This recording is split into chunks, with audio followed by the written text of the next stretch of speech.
that I had the chance to say my favorite line, "What's the point of being a priest if you have to do it yourself?"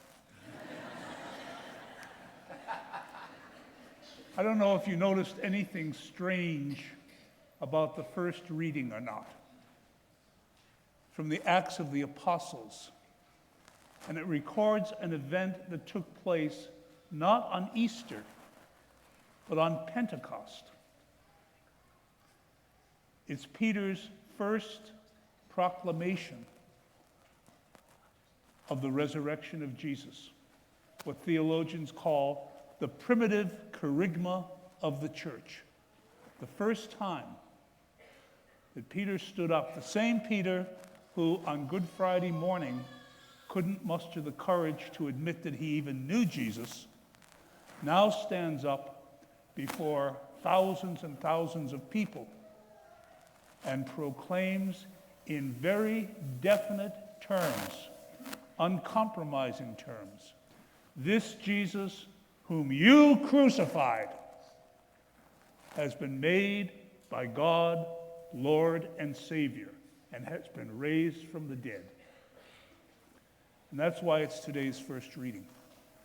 Because the very first time that the church proclaimed the truth of the gospel, the central proclamation was the resurrection of Jesus Christ from the dead. This is a marvelous, marvelous feast. The greatest feast in the church's year, greater than Christmas, greater than the Epiphany, greater than any other feast. Why? Because, as St. Paul tells us, if Jesus is not truly risen from the dead, then we are the most pitiful of all peoples, because we are chasing an illusion. But as it is, Christ is truly risen. Throughout this Easter season, and by the way, I've said this before, and I will say it again and again and again. Catholics get a little goofy on the holy seasons of the church's year. Most of us think that Lent is the holiest season of the year. Lent is a preparation. This is the holy season, Easter. And there's a theme that runs constantly through Easter. And it's the theme of transformation. Transformation. We look at the apostles, we look at Peter, and how he was transformed from a sniveling, braggadocio coward on Good Friday morning to the great proclaimer of the truth on Pentecost Sunday. What a marvelous, marvelous transformation that was. The greatest instance in my life that I've ever seen of transformation, and I've told you this story before, but you guys never remember nothing anyway, so I'll tell it to you again. In 1984, I had the extraordinary opportunity of spending 2.5 weeks in the Soviet Union, when it was the Soviet Union. We started there on Holy Thursday, and we went to services in the Russian Orthodox Church at a seminary, one of 2 seminaries in the entire country in those days. And we went to their Good Friday service, and then on Easter Sunday, we went through their morning prayer service, not the liturgy, not the Mass, but the morning prayer service. And in order to get into that service, we had to go through 3 lines of police. And when we asked our in-tourist guide, why do we have to go through 3 lines of police to get to church? He says to us, the police are there to protect the superstitious Christians against the righteous indignation of the Soviet people. And we said, yeah, right. Well, we're 2.5 weeks over there. The only thing they can show us in this heart of atheism, the capital of communism. The only thing they can show us that is going to attract tourism are churches and palaces. The palaces of the hated nobility that they overthrew, and the churches of the hated Orthodox Church, which they tried all they could to suppress.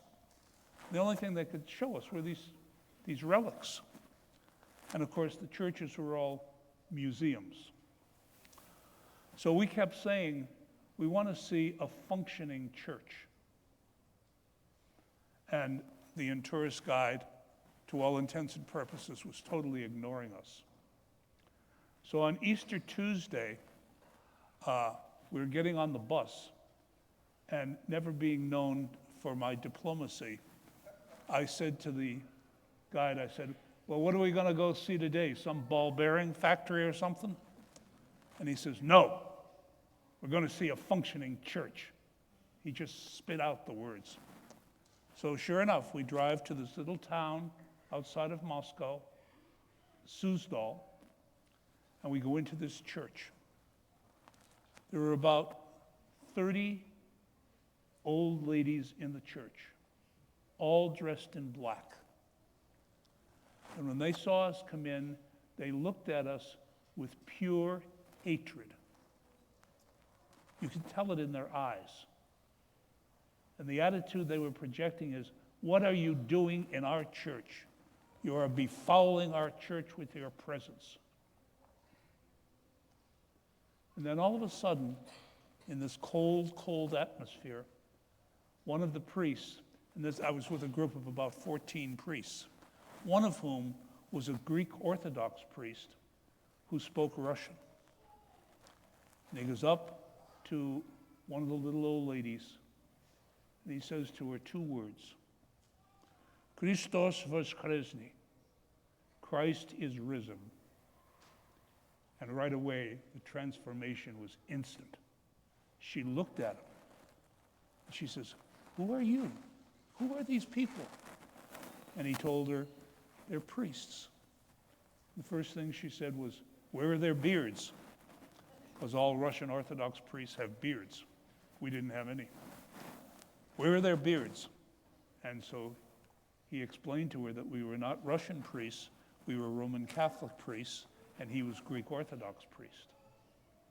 Well, that word spread throughout the church, and all of a sudden, these women who had been looking at us with daggers a few minutes before were smiling and laughing and giggling, and they went and they got these beautiful, beautiful Easter eggs, and they were smuggling us the Easter eggs so that the tourist guides wouldn't see.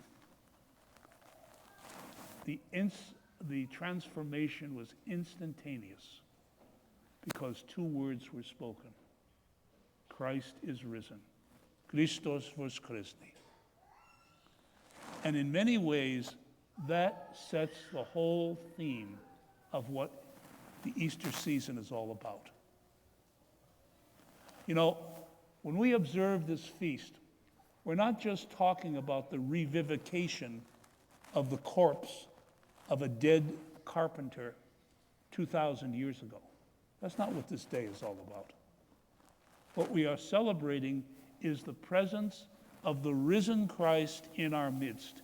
He is here with us now. He is joined with us now. And just as I said on Holy Thursday, whenever we come to Mass, we make present the one eternal sacrifice of Jesus Christ. And making present means not that we're passive observers. This is what drives me crazy so many times at Mass, when I see people come in and they don't have a clue of what they're really about. They come in like they're in a movie theater. Well, here I am to be entertained, Father. You should be happy I'm here. Proceed to entertain me. No, that's not what it's about. We are here not to get and to be entertained. We are here to give. We are present with Christ on Calvary, sacramentally. And we are not only present with him as bystanders, we are present with him as participating with him on the cross itself. That as he offers himself to his Father, he also offers us along with him. That's how intimate the connection is. So the call to each of us is to put ourselves into this Easter day, to realize that it's not just about the resurrection of Jesus, but it is about our own resurrection, our own call to be transformed in the power of Christ, to begin, to start, to think about doing what God has put us in this world to do. You know, so many times we are caught up in our own smallness, aren't we? In our own prejudices, in our own weaknesses, in our own laziness, in our own willingness to compromise and cut corners. This is the call to be transformed, to take more and more in ourselves the mind and the heart of Jesus Christ, so that we can say with St. Paul, I live now, not I, but Christ lives in me. And God knows this sad world that we are all living in, where there is so much pain, so much hurt, so much injustice, so much prejudice, so much hatred. This sad world needs as strong a presence of Jesus Christ as it can possibly get. And that presence is only going to be made concrete through you and through me. That's what brings light to this world. So we've got our job cut out for us. Our common sense, our intelligence shows us the need. Our faith and our understanding of what our faith is all about shows us the possibility of doing something about it. That's what this day is all about. That we might be transformed in our minds and in our hearts, to realize that we are not just passive observers, like people in a movie theater, but that we are called to be active participants. Got it? You sure? Good.